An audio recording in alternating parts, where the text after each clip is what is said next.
이사야서 1장입니다.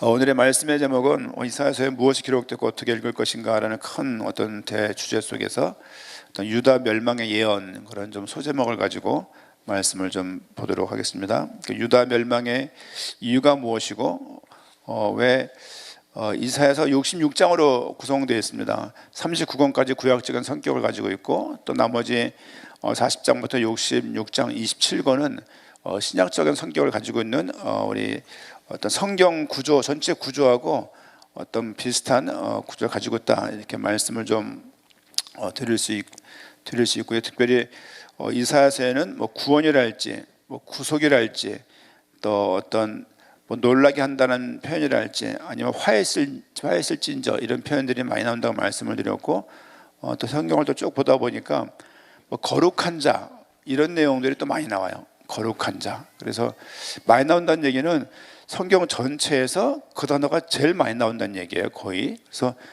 거룩한 자란 말도 한 58회 정도 이렇게 나오는 걸 좀 볼 수 있고, 특별히 또 위로한다는 내용도 성경 전체에서 가장 많이 나오는 책이 또 이사야서예요. 그걸 보게 되어지면 단어군의 특징이 화했을진저, 그렇죠? 그리고 놀라게 한다, 그리고 위로한다, 평강, 구원, 구속, 단어를 이렇게 쭉 쏟아보게 되면 어떤 전체 어떤 남유다에 대해서 어떤 저주와 어떤 북이스라엘에 대한 저주와 어떤 심판의 경고를 예언하고 있지만, 구원할 것이고 그로 인해서 평강이 있을 것이며 하나님이 위로할 것이라는 그런 부분들에 대해서 메시지가 전달되고 있다는 부분들을 더 특별히 그 부분들을 좀 알 수가 있고요. 남유다의 예언의 어떤 심판에 대한 예언, 남유다가 왜 멸망을 해야 되는지, 그런 부분에 대해서 오늘 이사야서 1장에 대해서 내용을 좀 보고자 합니다. 특별히 다른 것보다 계속 이제 왕 이름을 쓰게 될 것인데요. 특별히 이사야는 어떤 4명, 5명의 왕들 속에 거쳐 있는 왕이라고 말씀을 드렸어요. 예를 들면 우시야가 남유다의 10대 왕입니다. 10대. 우시야 다음에 요담, 그렇죠? 11대 왕이고, 12대 왕이 아하스, 이렇게 아하스고요. 14대 왕이 히스기야. 그 다음에 므낫세. 10, 11, 12, 13, 14 14대 왕까지 거쳐서 이사야가 사역을 하면서 이 5개 나라의 어떤 신앙적인 모습을 보고 이 나라가 망할 것이라고 지금 예언을 하는 겁니다. 그렇죠? 특별히 여기서 우시야 왕이랄지 비교적, 그렇죠? 그다음에 히스기야랄지 비교적 이 왕들이 요담까지, 이 왕들은 비교적 그래도 하나님 앞에서 보기에 정직히 행했던 왕이라고 말할 수 있고요. 특별히 이 내용들이 어디에 나와 있냐면 역대하, 그 다음에 어떤 왕화, 열왕기하, 요 2책에 이렇게 나와 있는 내용들이에요. 여러 번 말씀을 드렸지만 역사서 내에, 그러니까 사도행전이라는 역사서 내에 서신서가 다 들어가요. 그리고 이사야서, 우리 구약에서 말했던 구약의 역사서 내에 사실은 이 구약의 예언서가 다 들어가는 거예요. 그래서 이사야서를 보게 되면 열왕기랄지 역대서를 계속 왔다 갔다 하면서 볼 수밖에 없는 거예요. 그렇죠? 고린도서를 볼 때 사도행전 18장을 보게 되는 거예요. 왜? 브리스가 부부의 출현에 대해서, 그 브리스가 부부의 18장 그 내용 때문에 고린도 교회가 세워지는 거거든요. 또 에베소 교회를 보려고 하면 사도행전의 어떤 부분들을 보게 되면 이렇게 서로 연결을 해서 볼 수 있는 것처럼, 그래서 성경을 역사서하고 예언서는 항상 교차해서 좀 볼 수밖에 없다, 그런 부분을 좀 말씀드리고, 이사야서 1장을 좀 쭉 한번 내용이 적은 양은 아니기 때문에 좀 빨리빨리 내용을 좀 보도록 하겠습니다. 1장 1절 말씀 보니까 유다 왕 우시야 왕 나오죠. 요담 왕과 아하스와 히스기야 시대에 아모스의 아들 이사야가 유다와 예루살렘에 관하여 본 계시라. 이사야는 유다와 예루살렘에 대해서 하나님의 계시를 허락하신 거예요. 그렇죠?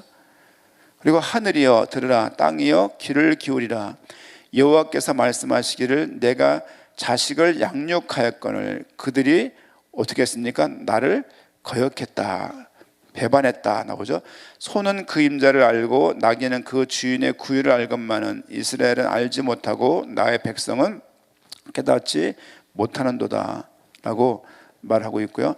4절 슬프다 범죄한 나라 허물진 백성이여 행악의 종자여 행위가 부패한 자식이로다. 그들이 여호와를 버리며 이스라엘의 거룩하신 일을 만홀히 여겨 멀리하고 물러갔도다. 그러니까 여호와를 저버리고 그리고 무시하고 등졌다 그런 얘기죠. 5절 말씀 보니까 너희가 어찌하여 매를 더 맞으려고 패역을 거듭하느냐. 온 머리는 병들었고 온 마음은 피곤하였으며 발바닥에서 머리까지 성한 것이 없이 상한 것과 터진 것과 새로 맞은 흔적뿐이거늘 그것을 짜며 싸매며 기름으로 부드럽게 함을 받지 못하였도다. 7절 너희의 땅은 황폐하였고 너희의 성읍들은 불에 탔고 너희의 토지는 너희 목전에서 이방인에게 삼켜졌으며 이방인에게 파괴됨같이 황폐해졌고 딸 시온은 포도원의 망대같이 참외밭의 원두막같이 에워싸인 성읍같이 겨우 남았도다. 9절 만군의 여호와께서 우리를 위하여 생존자를 조금 남겨두지 아니하셨다면 우리가 소돔 같고 고모라 같았으리로다. 이사야서에 또 제일 많이 나오는 사상이 뭐냐면 남은 자예요. 그렇죠? 전부 다가 심판의 대상자 같고 전부 다 망한 것 같지만 사실은 남은 자가 있으면 계속 말을 하죠. 그래서 9절 말씀 특별히 여호와가 돕지 않았으면 너희가 다 망했을 것이다. 근데 도왔기 때문에 남은 자가 있다 그렇게 말씀을 주고 있고요. 10장 말씀 보니까 너희 소돔의 관원들아 여호와의 말씀을, 그러니까 지금 남유다 백성들을 거의 소돔과 고모라에 취급을 하는 부분이죠. 이사야가 여호와의 말씀을 들을지어다. 그러니까 이사야가 지금 하나님 말씀을 대언한다는 걸 알 수 있죠. 너희 고모라의 백성아 우리 하나님의 법에 귀를 기울일지어다. 여호와께서 말씀하시되 너희의 무수한 재물이 내게 무엇이 유익하뇨. 나는 순양의 번제와 살찐 짐승의 기름에 배불렀고 나는 수송아지나 어린 양이나 순염소의 피를 기뻐하지 아니하노라. 지금 남유다 사람들이 북이스라엘과는 다르게 제사를 안 드린 게 아니에요. 제사를 안 드린 게 아니고 또 희생제사를 안 드린 것도 아니고 거기서 나오는 기름을 안 드린 것도 아니고 또 피를 안 드린 것도 아니에요. 똑같이 희생제사를 드리고 기름을 드리고 피를 드리고 있지만 하나님이 기뻐하지 않는 예배가 되어 있다는 것을 알 수가 있는 거죠. 12절 말씀 보니까 너희가 내 앞에 보이러 오니 이것을 누가 너희에게 요구하였느냐. 내 마당만 밟을 뿐이니라. 우리가 이 이사야서 1장을 우리 그 박현시 목사님께서 또 목사님께서 어떤 해외 나갔을 때 복음을 전할 때 이 본문을 참 많이 들어요.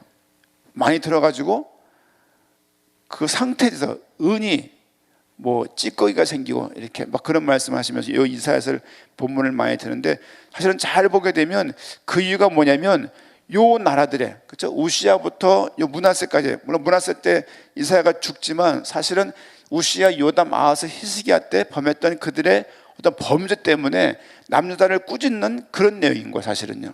사실은 개인의 죄를 꾸짖는다기보다도 한 나라를 대상으로 이사야가 지금 말씀을 선포하고 있음을 알 수 있죠.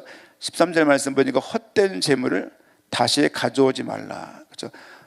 원래 예언서의 마지막 내용이 뭐냐면요, 이 성경 그 39권에서 말라기예요. 말라기에서 지적했던 내용이 뭐냐면 그 제사와 제물의 무익함이에요. 너희가 드리는 희생 제물의 똥 안 받는다라고 말라기 선지자가 말하고 있는데 사실은 예언서 이사야서에도 그런 각도의 말씀이 나오죠. 헛된 제물을 다시 가져오지 말라. 분향은 내가 가증히 여기는 바요. 너희가 드리는 그 제사를, 그 번제를 가증하게 여긴다는 거예요.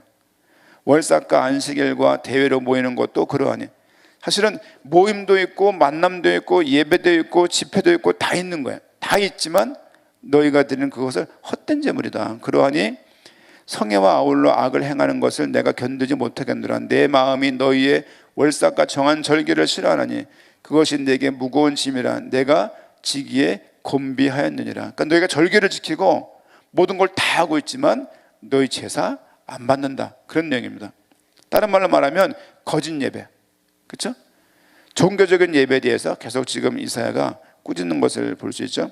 15절, 너희가 손을 펼 때 내가 내 눈을 너희에게서 가리고 너희가 많이 기도할지라도 내가 듣지 아니하리니 이는 너희의 손에 피가 가득함이라. 그렇죠? 16절, 너희는 피가 가득하다는 이 얘기를 말할 때는 너희가 희생자를 많이 드린다, 그런 의미가 아니라 너희가 많은 죄악 가운데, 범죄함 가운데 있다는 표현으로 이런 말을 많이 씁니다. 16절, 너희는 스스로 씻으며 스스로 깨끗하게 하며 내 목전에서 너희 악한 행실을 버리며 행악을 그치고 선행을 배우며 정의를 구하며 학대받는 자를 도와주며 고아를 위하여 신원하며 과부를 위하여 변호하라 하셨느니라. 여호와께서 말씀하시되 오라 우리가 서로 변론하자. 너희의 죄가 주홍 같을지라도 눈과 같이 희어질 것이요 진홍같이 붉을지라도 양털같이 희게 되리라. 너희가 즐겨 순종하면 땅의 아름다운 소산을 먹을 것이요 너희가 거절하여 배반하면 칼에 삼켜지리라. 여호와의 입의 말씀이니라. 18절 말씀에서 뭐라고 말하고 있습니까? 우리가 서로 변론하자, 그래요. 야, 너희 진짜 죄가 있는지 없는지 나랑 한번 얘기하자, 나와라, 지금 그러는 거예요. 그러니까 변론하자는 말을 조금 보게 되면 뭐 니바케아 그런 어떤 히브리어를 쓰고 있는데 그 뜻이 뭐냐면 설복시키다는 말의 의미가 있어요. 무슨 말이냐면 자, 변론하자. 내가 너를 설득해서 너희가 내 하나님 나에게 복종하게 할 거니까 한번 한참 대화 한번 해보자, 그렇게 지금 말씀을 하고 있는 거죠. 그런 거 있잖아요. 자녀하고 부모하고 어떤 갈등이 있을 때 야, 부모가 야 영식아 좀 대화 좀 하자, 그렇게 말할 때가 있잖아요. 그런 식으로 지금 이스라엘 백성들을 대화하자고, 너희가 이런 죄가 있고 너희가 드린 그 거짓 예배에 대해서 멸망할 건데 너희가 이거에 대해서는 너희가 이유가 있냐라고 지금 묻는 것입니다. 그렇죠? 21절 말씀부터 보니까 신실한 어떤 성읍이 어찌하여 창기가 되었는고 정의가 거기에 충만하였고 공의가 그 가운데 거하였더니 이제는 살인자뿐이더라. 그렇죠? 원래 그 성읍이 하나님께 칭찬받던 그 성이었고 예루살렘 하나님이 보시기에 좋은 곳이었는데 지금은 창녀 같고 살인자들의 성이 되었다라고 말씀했고 22절, 내 의는 찌꺼기가 되었고 내 포도주에는 물이 섞였도다. 그러니까 순수하지 않고 너희가 이미 더럽혀졌다는 말을, 희석됐다는 말을 하고 있는 거죠. 내 고관들을 패역하여 도둑과 짝하며 다 내물을 사랑하며 예물을 구하며 고아를 위하여 신원하지 아니하며 과부의 송사를 수료하지 아니하는도다. 그러므로 주 만군의 여호와 이스라엘 전능자가 말씀하시되 슬프다. 내가 장차 내 대적에게 보응하여 내 마음을 편하게 하겠고 내 원수에게 보복하리라. 내가 또 내 손을 내게 돌려 내 찌꺼기를 잿물로 씻듯이 녹여 청결하게 하며 내 혼잣물을 다 제하여 버리고, 그렇죠? 내가 내 재판관들을 처음과 같이 내 모사들을 본래와 같이 회복할 것이라. 그리에 한 후에야 내가 의의 성읍이라 신실한 고을이라 불리리라 하셨나니 시온은 정의와 구속함을 받고 그 돌아온 자들은 공의로 구속함을 받으리라. 심판을 통해서 구원을 받을 것을 말하고 있고요. 28절, 그러나 패역한 자와 죄인을 함께 패망하고 여호와를 버린 자도 멸망할 것이라. 너희가 기뻐하던 상수리 나무로 말미암아 너희가 부끄러움을, 상수리 나무가 뭐냐면요, 우상 숭배를 대부분 주로 상수리 나무에서 하는 거예요. 그렇죠? 우리가 보통 시골 가면 이렇게 큰 나무 밑에 이렇게 뭐 산당 같은 게 이렇게 있잖아요. 뭐 이렇게 돌을 쌓아놓는다랄지, 뭐 이렇게 깃발을 내고 뭐 이렇게 천을 내건다랄지, 그런 부분 연상하면 되겠습니다.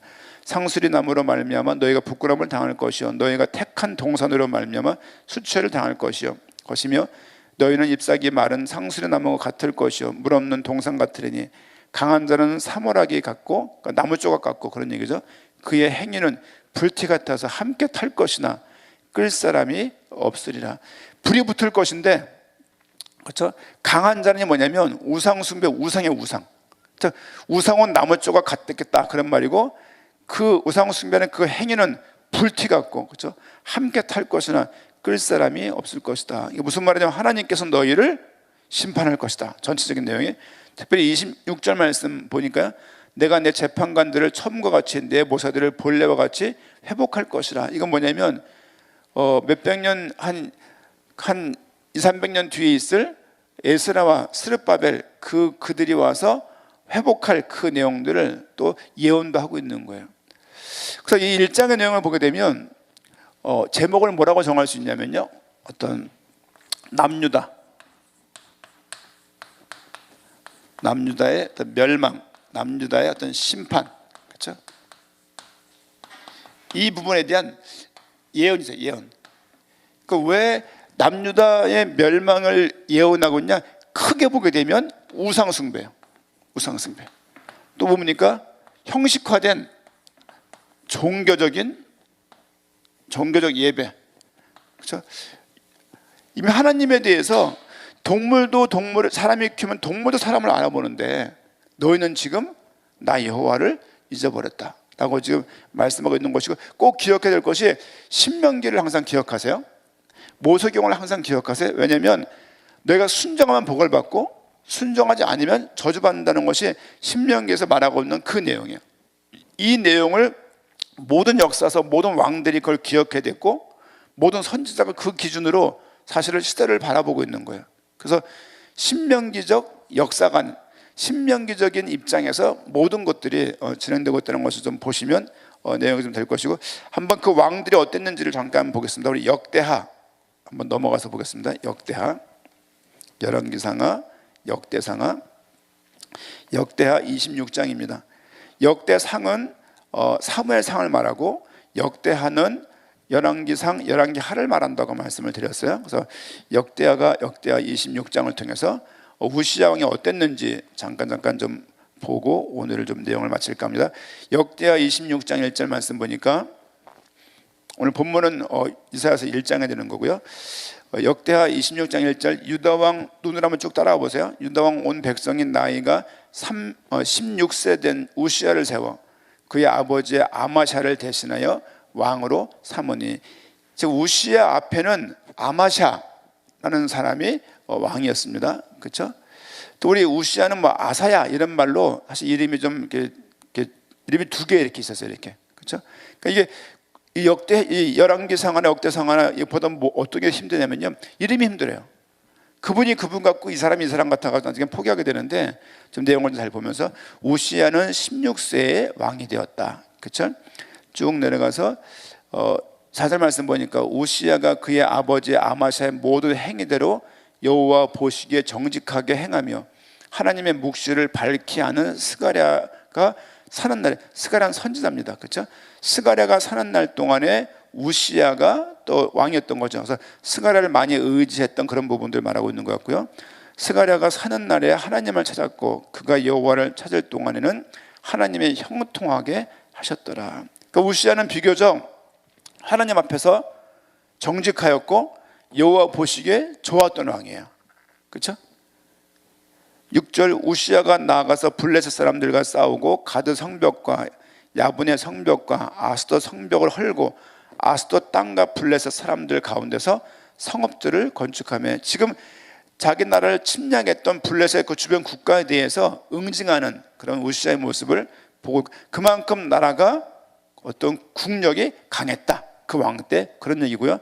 10절 말씀 보니까 또 광야에 망대를 세우고, 그래서 어떤 그 국가의 어떤 그 큰 힘을 위해서 망대를 세우고 여러 가지를 좀 보고 건축도 많이 했고, 어떤 국가의 어떤 부분을 잘 다스려서 10절 망대를 세우고 얻은 결론이 뭡니까? 하반절을 보니까, 중간에 보니까 여러 산과 좋은 밭에 농부와 포도원을 다스리는 자들을 두었으니 농사를 좋아하였더라. 누가? 우시야가 농사를 좋아했어요. 그만큼 나라가 먹고 살만했고 풍요로웠고 안전했다. 그렇게 내용을 볼 수가 있는 것이고, 11절 말씀 보니까 우시야에게 또 싸우는 군사가 있으니 서기관 여이엘과 병영장 마세야와 직접 조사한 수여대로 왕의 지휘관 하나냐의 휘하에 속하여 떼를 지어 나가서 싸우는지라. 족장의 총수가 2600명이니 모두 큰 용사요. 그의 휘하의 군대가 30만 7,500명이라 건장하고 싸움에 능하여 왕을 도와 적을 치는 자이며. 지금 나라가 농사의 역점을 뒀고, 그 다음에 나라가 어떤 국력이 아니면 군사력이 굉장히 튼튼한 거예요. 지금 우시아 때 이랬다가 말씀을 드리는 거죠. 16절 같이 한번 16절 같이 한번 읽겠습니다. 그가 강상하여짐에 그의 마음이 교만하여 악을 행하여 그의 하나님 여호와께 범죄하되 거운 여호와의 성전에 들어가서 향단에 분향하려 한지라. 무슨 말이냐면요, 강해지니까 우시아가 교만해진 거예요. 그래서 제사장이 드려야 될 그 제사를 우시아가 시도하는 거예요. 제사를 지냈다가 저주받은 왕이 누구죠? 사무엘이 늦게 와서 사울이 대신 드리잖아요. 그래서 사울이 그때 하나님 그때부터 안 쓰세요. 선지자 제사장 왕이 똑같이 기름 부음 받은 자지만 자기 직무를 감당해야 되는 거예요. 왕이 왕의 직무를 감당하고 제사장은 제사장의 직무를 감당하고 선자는 선자의 직무를 감당해야 되는 거예요. 기름 부음 받았다고 왕이 임의대로 제사장 직무를 행할 수 있는 게 아니었어요. 물론 선지자, 제사장, 왕 세 개 직분을 갖고 있던 분들도 계세요. 사무엘이랄지 모세랄지. 하지만 여기서 보게 되면 지금 이 우시아가 뭘 하냐면 제사장들을 무시하고 본인이 나가서 분향하려고 하는 것이죠. 그래서 17절 말씀 보니까 제사장 아사랴가 여호와 용명한 제사장 80명을 데리고 그의 뒤를 따라 들어가서 우시아 왕 곁에 서서 그에게 이르되 우시아여 여호와께 분향하는 일은 왕이 할 바가 아니요. 그렇죠? 왕이 할 바가 아니요. 오직 분향하기 위하여 구별함을 받은 아론의 자손 제사장들이 할 바니 성소에서 나가서서 왕이 범죄하였으니 하나님 여호와께서 영광을 얻지 못하리이다. 우시아가 손으로 향로를 잡고 분향하려 하다가 화를 내니 그가 제사장에게 화를 낼 때 여호와의 전 안 향단 곁 제사장들 앞에서 그의 이마에 나병이 생긴지라. 대제사장 아사랴가 모든 제사장이 왕의 이마에 나병이 생겼음을 보고 성전에서 급히 쫓아내고 여호와께서 치심으로 왕도 속히 나가니라. 본인이 제사장 대신에 제사를 지내려고 시도하다가 이마에 문둥병이 발병한 것을 볼 수가 있죠. 21절 우시아 왕이 죽는 날까지 나병 환자가 되었고 나병 환자가 됨에 여호와의 전에서 끊어져 별궁에 살았으므로 그의 아들 요담이 왕궁을 관리하며 백성들을 다스렸더라. 그러다가 어느 날 우시아가 그거로 죽는 거예요. 보세요. 우시아가 좋았던 왕인데 여호와 보기에 너무 심히 정직했어요. 근데 결국에는 교만하여서 제사를 범하게 되어지고 율법을 범한 거예요. 율법을 범했다는 얘기는 이 모든 내용들이 모세오경의 근거에서 진행되고 있다는 얘기예요. 그래서 그가 나병에 발병하였고 죽는 그날까지 왕궁에 있지 못하고 별궁에서 살다가 그의 인생을 마감해요. 그래서 나병이 났기 때문에 그의 아들 요담을 세우는 거예요. 그 뒤에서 섭정을 하고 있지만 본인은 아주 비참한 모습으로 본인의 인생이 끝이 나는 장면들이 우시아의 왕의 대략적인 내용입니다. 이 내용은 열왕기하 15장에도 나와 있어요. 그렇죠? 말씀드렸죠? 열왕기 상하는 역대하는 열왕기 상하의 요약이다. 그래서 열왕기 상하에 나와 있는 내용이 역대하에도 나오는 거예요. 사무엘상에 나오는 내용은 역대상에 나와 있다고 말씀드렸습니다. 우리 그래서 쭉 넘어가면은 27장에 누가 나옵니까? 요담이 나와요. 역대하 27장 보면은 1절 요담이 왕이 오를 때 나이가 25세라. 그렇죠? 아버지는 16세 왕이 되었고 요담은 지금 25세 왕이 된 거죠. 예루살렘에서 16년 동안 다스리나니 그의 어머니 이름은 여루사여 사독의 딸이더라. 요담이 그의 아버지 우시아의 모든 행위대로 여호와 보시기에 정직하게 행하였으나, 그렇죠? 여호와의 성전에는 들어가지 아니하였고 백성은 여전히 부패하였더라. 그가 여호와의 전 윗문을 건축하고 또 오벨 성벽을 많이 증축하고 4절 중반에 망대를 건축하고 6절 말씀 보니까 요담이 그의 하나님 여호와 앞에서 바른 길을 걸었으므로 점점 강하여졌더라. 그렇죠? 쭉 나오면서 이거로 그냥 16년 동안 왕위를 한 다음에 요담은 아주 27장 내용이 전체 9절이에요. 여기 요담 왕에 쏙 들어가 있어요. 그러니까 크게 뭐 이렇게 그놓고 그냥 무사하게 아버지가 했던 그대로 어떤 왕의 역할을 했음을 알 수 있고, 9절 말씀 보니까 그가 그의 조상들과 함께 누움에 다윗성에 장사되었고 그의 아들 아하스가 대신하여 왕이 되니라. 그래서 지금 12대 왕 아하스가 나오는 장면들을 볼 수 있고, 28장 1절 말씀 보니까 아하스가 왕위에 오를 때 나이가 20세라 예루살렘에서 16년 동안 다스렸으나 그의 조상 다윗과 같지 아니하였고 여호와 보시기에 정직하게 행하지 아니하고 이스라엘 왕들의 길로 행하여 바알들의 우상을 부어 만들고, 본격적으로 우상 숭배하는 왕이 등장하기 시작해요. 이사야 시대. 그러니까 이사야가 이런 걸 보고서 남유다가 망해갈 것을 예언하는 거예요. 그렇죠? 우시야 왕도 정직하였다고 보기 좋았다고 말하지만 그거 하나님 앞에서 방자하였고, 그냥 요담은 그냥 그랬고, 아하스가 나오는데 아하스는 실제 그 다윗과 같은 모습으로 유다 왕조임에도 불구하고 그렇게 나아가지 않고 우상 숭배했음을 볼 수 있죠. 3절 말씀 보니까 또 흰놈의 아들 골짜기에서 분향하고 여호와께서 이스라엘 자손 앞에서 쫓아내신 이방 사람들의 가증한 일을 본받아 그의 자녀들을 불사르고, 어디까지 우상 숭배를 나왔냐면 자기 자식들을 불살라서 제사를 드려버렸어요. 우상 숭배하면서. 그렇죠? 보통 유대인들에게 주어진 제사 방법은 뭐냐면 동물에 흠없는 동물을 제사하는 거였어요. 근데 이 우상 숭배는 어디까지 나갔냐? 자녀들을 불살을, 제가 믿는 미신 때문에 도운대은 단위를 불살라 버리는 거예요. 이런 왕들이 별로 없었죠. 또 산당과 작은 산 위에 모든 푸른 나무 아래에서 제사를 항상 나무 아래 제사를 드리는 거죠. 분향하니라. 그러므로 그 하나님 여호와께서 그를 아람 왕의 손에 넘기심에 그들이 쳐서 심이 많은 무리를 사로잡아 다메섹으로 갔으며, 또 이스라엘의 왕의 손이 넘기심에 그가 쳐서 그게 무슨 말이냐면, 지금 이 아하스 왕이 우상 숭배를 하고 이게 크게 달하자 하나님께서는 북이스라엘을 통해서 아하스를 치게 하는 거예요. 지금 그렇죠? 북이스라엘이 남유다를 치게 하기도 하고 아수를 들어서 치기도 하고, 그렇죠? 6절 말씀 보니까 이는 그 조상들의 하나님 여호와를 버렸습니다. 그렇게 하신 이유가 뭐냐면 여호와를 버렸기 때문인가요? 르말레의 아들 베가가 유다에서 하루 동안에 용사 12만 명을 죽였으며, 베가가 누구냐? 베가가 북이스라엘의 왕이에요. 북이스라엘의 20대 거의 그렇죠? 한 20대 왕이 아니다.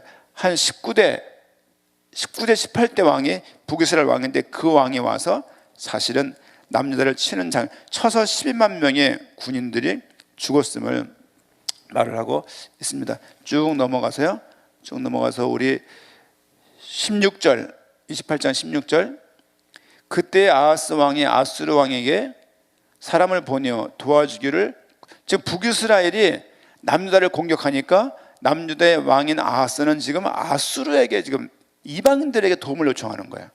그렇죠?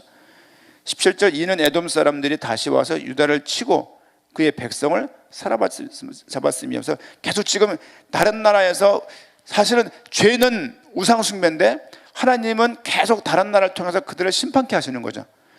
19절 말씀 보니까 이는 이스라엘 왕 아하스가 유다에서 망령되 행하여 여호와께 크게 범죄하였으므로 여호와께서 유다를 낮추시기 위함이죠. 그렇죠? 아수르 왕 얘기 나오고, 22절 말씀 보니까 이 아하스 왕이 곤고할 때 더욱 여호와께 범죄하여, 신기한 얘기예요. 곤고할 때 더 주 앞에 나가야 되는데 여호와께 범죄했어요. 힘들 때 하나님, 내가 힘듭니다, 내가 많이 죄졌습니다, 용서해 주세요, 이렇게 나가야 되는데 더 죄를 범하고 있는 장면들을 볼 수 있죠.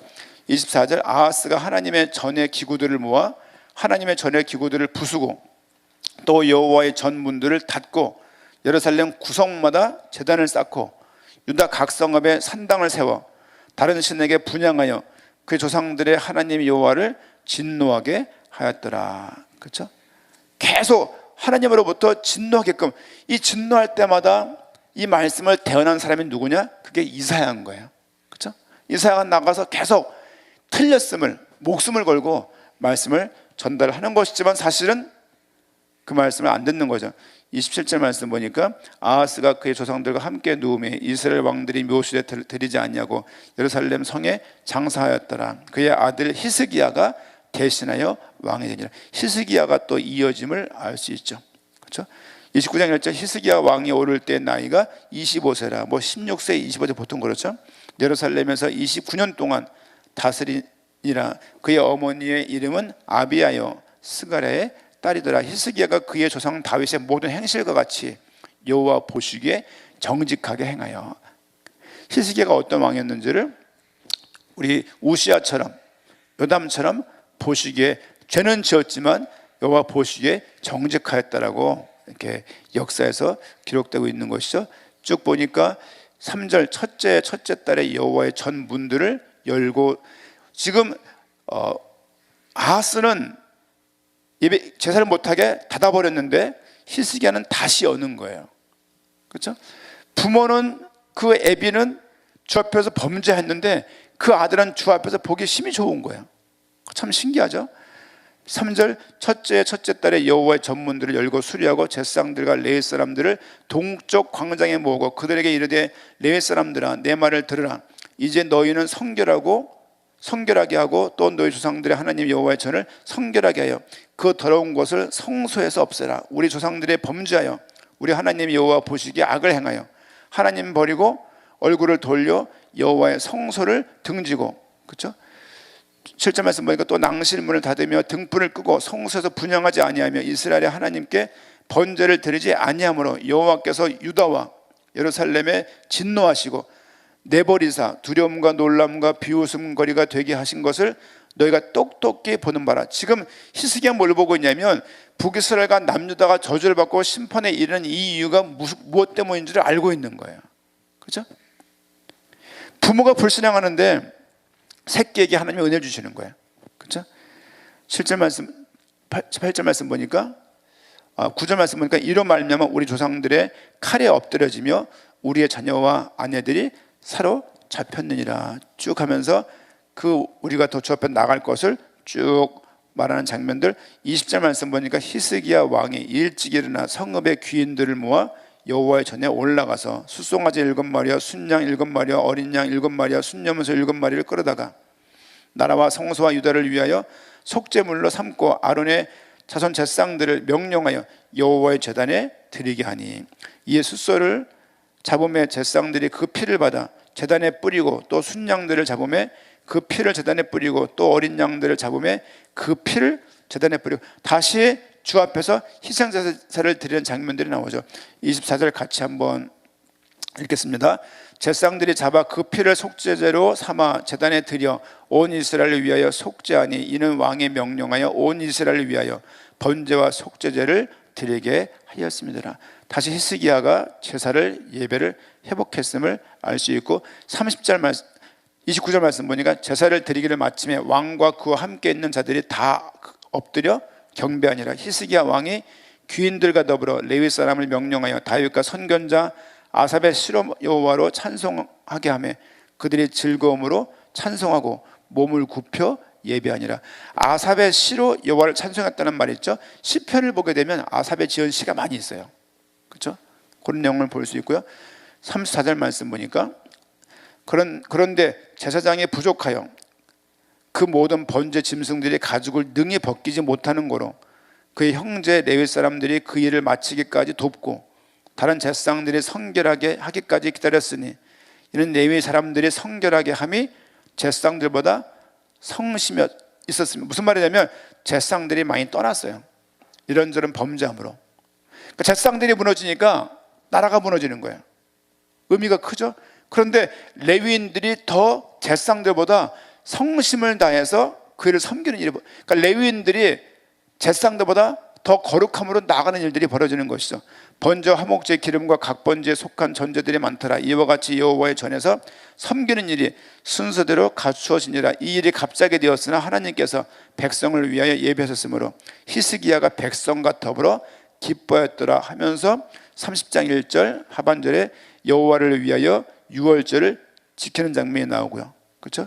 20절 말씀에 20절에 여호와께서 히스기야 기도를 들으셨고 백성을 고쳤죠.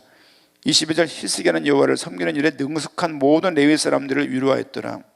이와 같이 절기 7일 동안에 무리가 먹으며 화목제를 드리고 그의 조상들의 하나님 여호와께 감사했더라 하고, 두 번째 절기를 또 26절에서 예루살렘에 큰 기쁨이 있었으니 이스라엘 왕 다윗의 아들 솔로몬 때부터 이러한 기쁨이 예루살렘에 없었더라. 그때에 제사장들과 레위 사람들이 일어나서 백성들을 위하여 축복하였으니 그 소리가 하늘에 들리고 그 기도가 여호와의 거룩한 처소 하늘에 이르렀더라 하면서 31절 히스기야가 이제 개혁하기를 시작하는 장면들을 볼 수가 있습니다. 종교 개혁을 단행하는 장면들이 31장에 히스기야의 종교개혁 31장의 내용인 것이죠.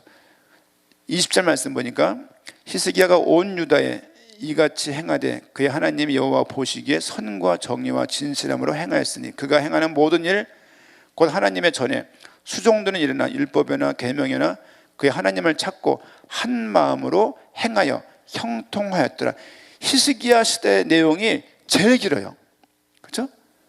사실은 그냥 간단하게 뭐 9절로 마치는 왕도 있었지만 히스기야가 하나님 앞에서 그만큼 보시기에 심히 좋았기 때문에 하나님께서 계속 히스기야에 대해서 말씀을 걸어놔. 그런데 이 히스기야도 하나님 앞에서 나중에는 교만해져서 또 하나님께서 그의 생명을 또 데려가는 장면들도 사실은 히스기야가 굉장히 많은 부를 얻게 돼요. 이 부를 가지고 자랑하는 거죠. 그렇죠? 다윗이 인구를 세 가지고 본인의 힘을 측정했던 것이 죄가 됐던 것처럼 히스기야 또한 그런 일을 범하게 되어지고 32장 32, 3절을 보게 되면 그렇게 히스기야가 인생이 마감되는 것을 볼 수 있고, 곧장 들어서는 왕이 33장 므낫세가 어떤 왕입니까? 33장 2절 말씀, 여호와 보시기에 악을 행하여 여호와께서 이스라엘 자손 앞에서 쫓아내신 이방 사람들의 가증한 일을 본받아 그의 아버지 히스기야가 헐어 버린 산당을 다시 세우고 바알들을 위하여 제단을 쌓으며 아세라 목상을 만들며 하늘의 모든 이런 성신을 경배하며 섬기며 여호와께서 전에 이르시기를 내가 내 이름을 예루살렘에 영원히 두리라 하신 여호와의 전에 제단을 쌓고 또 여호와의 전 두 마당에 하늘의 이를 성신을 위하여 제단을 쌓고 또 흰놈의 아들 골짜기에서 그의 아들들을 불 가운데로 지나게 하며, 똑같이 아까 그 아하스가 했던 것처럼 우상 숭배하는 부분들을 끝내 이 므낫세 또한 아들들을 또 죽이게 돼요. 태워서 이렇게 이런 범죄를 하게 되는 장면.